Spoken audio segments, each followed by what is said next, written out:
Tight backs, we all get them, and often the problem with having a tight back is not really being certain how to solve it.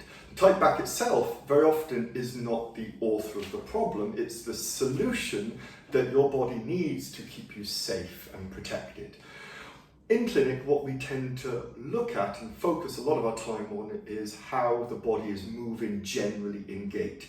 And as an overview of that, what we generally look for is in our ankles, we want our ankles to have lots of mobility.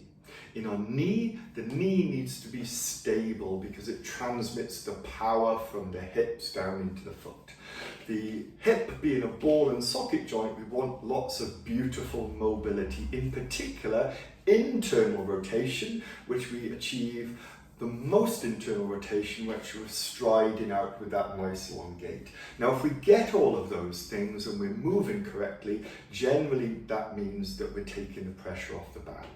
When we have poor biomechanics in the ankle or perhaps the knee or lack of mobility in the hips, then very often we get excess, too much movement in the low back, and then the muscles contract and become very tight to protect us. When we get this excess movement in the low back, we tend to get tight muscles. And so many people come in complaining of a tight, stiff back, but actually their back needs to be stiffer. Just like if I had a tent in windy weather and the tent is blowing all over the place, we're going to put tension on the guy ropes to try and stabilize the tent, in which case is similar to the spine. So what happens when you have a spine that's moving too much is our muscles tighten up to try and create stability. If we then just keep loosening off the muscles, we don't get to the solution of the problem.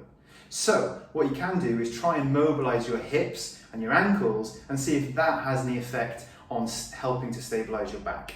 We've got some videos offering you ways to do that, so check them out, and if you're still having problems, then let us know.